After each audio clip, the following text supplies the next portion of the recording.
Hi everyone, welcome back. And today we'll be learning how to make these alphabet resin keychains.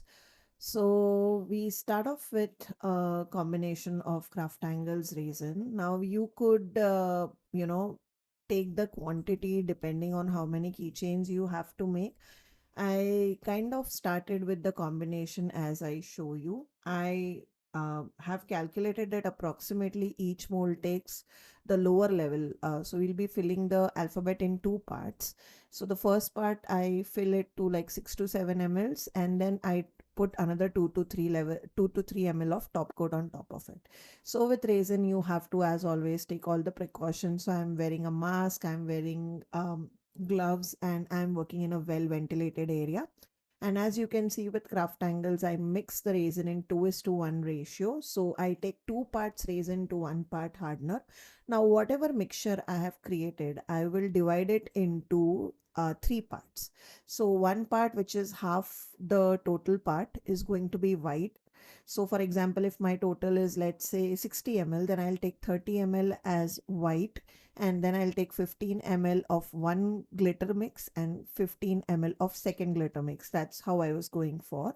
In this particular case, I'm showing you how the different colors look. These are all basic colors.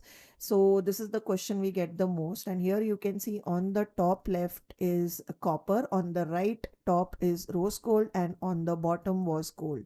So that is how the three colors look. Here I'll be using gold and silver for this particular set. So here you can see in that smaller cups, which I took like 1/4 of the total, which I took 1/4 for gold and 1/4 for silver, and then half of whatever I took is white. Okay, so for gold, I'm using Goldust Craftangles gilding flakes. For silver, I'm using silver gilding flakes, and for white, I will be using white liquid acrylics by Craftangles. Again, as always, whatever products I talk about or use in this video will be linked below in the description of the video, so you can check that out. Now, the most common question we get is, are these gilding flakes, do they tarnish? Do they change color in resin, etc.? So that is why I thought, over the period of making so many keychains, I have used almost all the colors of gilding flakes in resin, just to show you that the colors don't tarnish. They give you the same colors as you see in the bottle, and they don't fade, etc. So I just wanted to demo it for you guys. Also, again, the same thing, that we have used it with our Craftangles resin, which is a good quality resin. There are a lot of mixed quality resins you get in market, so sometimes the issue is with resin and not the gilding flakes. So just think of that. Now, how I start filling my mold is, I first take the glitter and I kind of divide it into the half of the alphabet. So how you see in B, on the right half, I added the silver gilding flakes, and on the left, I added the white mixture that I created of resin. The same thing I am repeating with all the alphabets. So I'm kind of doing it an alternate way. So I'm doing one gold, one silver, one gold, so on and so forth. And white will remain common because I want to add names, because I wanted to make these customized keychains. So I kind of wanted a solid background. So for that, I have created the white resin using Craftangles white liquid acrylic. And here you can see it took me approximately like 15 minutes to fill all the alphabets, 15 to 20 minutes. And you can see how easy the pour was. And again, as you can see, I'm kind of alternating between gold and silver. So, and since this is the first set of keychains I'm making, I had almost filled the entire mold with all the alphabets. So this is where I wanted to show you in depth of how the keychain filling process goes with resin. And then in the next sets, I will just be showing you the removing of the keychain part. Now with resin, you have to work quickly, so you kind of get 30 minutes to 1 hour of shelf life, depending on what pigments you are using.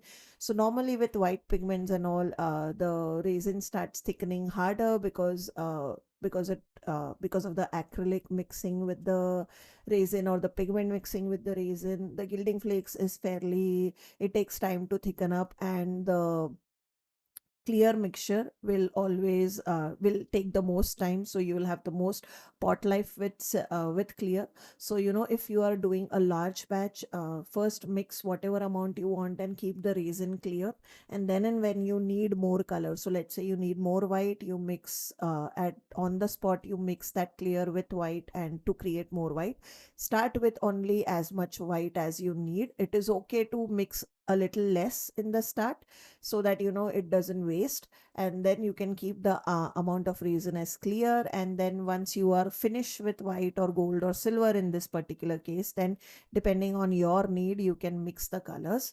So as you can see, the gold and silver here, they have not changed the color, and once they dry after a day, they will not change the color. So how I'm working in layers is that first we'll fill the base colors, which is white and then the gold or a silver, depending on which alphabet we are looking at. Then I will let it dry for at least 8 to 10 hours, and then I will come back and add the second layer. So for my second layer, I will be adding some stickers on top of it, because I wanted to create it customizable. So I'm going to add clear alpha, like name alphabet stickers that I have created per alphabet. So like for K, I have used Khyati. For G, I have used Gaurav, so on and so forth. And I have already created those stickers. Now, the thing that you have to take care is those stickers should be laser printed so that they don't react with resin. So I have created laser printed clear stickers, and I will be adding those in my alphabet. Now, if you feel that certain areas are less or more, you can always go back and add reason, like how I'm doing. So right here, I kind of felt that like gold was less and white was kind of covering the gold area. So I'm going back with gold, and I'm adding gold back in the area, so that gold resin will push back the white resin. So that is how it works in this half and half scenario. It will start pushing back the white resin, or if you fill white, it will start pushing back the gold or the silver resin. So here I'm showing you the stickers that I talked about. You can see these are transparent stickers. And since this has dried for like 12 to 14 hours and they are kind of completely cured, I'm using my hand. If you are only letting them dry like the top layer dry, then you have to use tweezers or things like that to, let it, because it may happen that your fingerprint may go into the resin, which you don't want. So here they are kind of completely cured, and that is why I'm using my fingers, because I wanted to burnish it properly. But if you have less time and you are adding the next layer in like 8 hours, make sure you are using tweezers and not touching your fingers into the resin. So here I'm just, filling up all the stickers. As I said, I kind of have not kept a lot of sticker part because I did not want to, put out people's name into the video, but that's the idea. So now that we have added stickers, what we are going to do is we are going to fill it to the brim with clear resin. So I have already mixed Craftangle's clear resin. Again, the formulation remains the same. It is a 2:1 ratio. So let's say I was making 10 keychains, then I would have created like approximately 10 into 3, which is 30 ml, which is the approximate liquid I'll need to cover the top part of the keychain. So that is how I have created the 30 ml mix, and that is going to be a 2:1 ratio. So it is going to be 20 ml resin to 10 ml hardener. So again, all the basic things are fairly simple. I did not want to repeat the same calculation again and again for you all, but the idea is it takes 9 to 10 ml to complete one keychain. Again, some keychains may take more, some keychains may take less, like I may take less, W may take more, so on and so forth. So it is all again, kind of approximation. If you have a little bit left over, you can always create extra alphabet keychain and then probably, use it for your future customers or sell it in some with exhibitions, etc. So that is me completing the top coat. And now after 12 to 14 hours, I have come and I have done demolding, and you can see how breeze it was demolding. So the idea how I used to do is I used to complete the first coat like 9 or 10 in the morning. Then before going back, I used to complete like second coat at 6 to 7 p.m. in the evening. So that gave it like good 9 to 10 hours for it to dry. before I did the next coating, and then the next day morning I came and did the unboxing. So in one day I could complete one mold. Now how what I'm doing is I'm kind of removing the excess resin using a knife. You could use a tool for this, you could use a knife for this, whatever you're comfortable with. I kind of use these pen knives and removing the excess what's quite easy. Now from here, I'm just going to show you the demolding of different colored alphabets that I'm doing. So in this case, I used green and blue. So I used green and silver and blue and silver. So here I have used Craftangle's dual tone 2 colors, which is green and silver and blue and silver. And as you can see, they maintain their colors. Now here I have used two shades of pinks, which is pretty pink, which is more vibrant pink, and then the pastely pink, which is blush pink. So again, you can see they can maintain their shades, etc., which is same as the one you get in bottle. So the idea is to, again, as I said, show off the demo of all the Gilding Flakes colors so you can see for yourself how the colors look.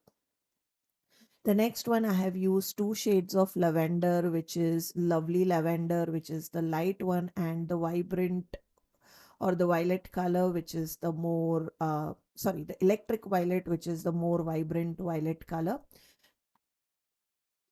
Now here I am showing you the difference. So the one which is the red in color, you can see it has kind of a doming shape effect, whereas the one on the left, which was the lavender color, was quite flat. So the one which you can see in pink, which is the P alphabet, is also that doming effect, whereas the one which is R is flat, right? So this is created after adding another coat of another product, and I have used here a new product rather than using a UV resin, because UV resin is quite expensive. So I kind of found a different hack for it, which I'll be showing you at the end of this video. Now again, here I'm showing you how I remove excess with a pen knife. So it's fairly easy to do. I just wanted to show it to you again, especially on the curved areas. So if you remove it like within 24 hours, and if you clean it at that point of time, it is fairly easy. The more you give it time to cure, the more difficult it will become for you to cut the excess of resin. So here I'm showing you all the different shapes that I have created, all the different alphabets. Again, I have tried out a couple of combinations where I was left with a little bit of excess gilding flakes. So here I'm showing you how I created that doming effect. So on the edge, you can see the doming effect, whereas on the end, you can see it's quite flat. So for that, the product that I'm using is called Craftangle's Liquid Glaze. Now, this is a great alternative to add to top coat rather than UV resin. This is what I used for my heart pendant as well. So I have removed some liquid glaze in a jar, empty jar, and then whatever amount I need. So like, let's say I need 50 ml to complete all the alphabets. I have removed 50 ml of it in a jar, and then using a popsicle stick, I'm just adding it on top of the alphabet. Now, since this liquid is very viscous, it will not run down from your edges and it will stay on top of it. However, you have to make sure that you don't overfill. So make sure that you are spreading it with the popsicle stick like how I'm showing you, and you are adding it in the center, and then you are spreading it kind of to the edges, and then once it dries, it will give you that domed effect. So here I'm showing you the video of all the different colored keychains that I have created. Again, I could not show you all the alphabets because I did not want to share, the names of everybody. Because this video is in public. So here are the few photos of it, of how the colors react, but I would definitely want to see what experiments you create with different colors and come up with the different designs of alphabet keychains. I hope this video was informative and it gave you ideas on how you can create your own alphabet keychains with resin, Craftangle's resin, Craftangle's white paint, and some gilding flakes to kind of create different shades of keychains. I'll see you soon with a new tutorial. Till then, guys, take care. Bye bye.